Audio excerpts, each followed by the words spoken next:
Ancien berceau de la culture inca, le Titicaca est le lac navigable le plus haut du monde. 3812 mètres au-dessus du niveau de la mer, à la frontière entre le Pérou et la Bolivie. Malgré cette image de carte postale, il est en danger.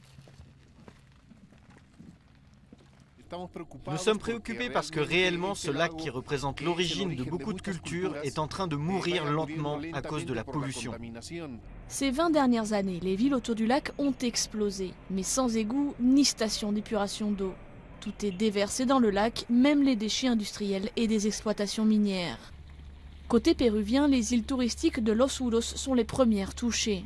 Selon un rapport de l'UNESCO datant de 2003, la présence élevée d'éléments pathogènes, parasites, matières organiques a été détectée dans l'eau.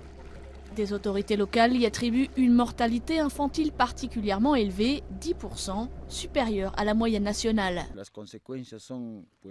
Les conséquences sont la mortalité des enfants, des femmes enceintes, mais la population en général a des problèmes de santé en proportion élevée. Les autorités de Puno au Pérou ont une solution, des systèmes compacts de traitement des eaux avec un inconvénient majeur.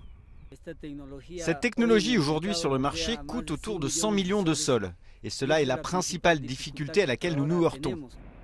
Mais c'est côté bolivien que le lac est le plus pollué. Voici El Alto autour de La Paz, à 70 km de là, 2 millions d'habitants.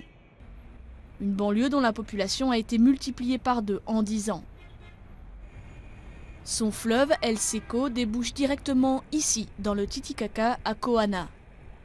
Avant, les habitants buvaient de l'eau du lac. Aujourd'hui, on ne peut plus y pêcher. Le bétail est en danger. La perte pour la région serait de 5 millions de dollars sur les 15 dernières années.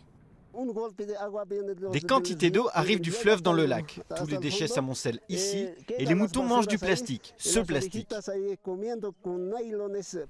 En l'absence de véritables politiques environnementales et malgré une campagne menée par des organismes internationaux contre la pollution, beaucoup reste à faire pour sauver le lac navigable le plus haut du monde.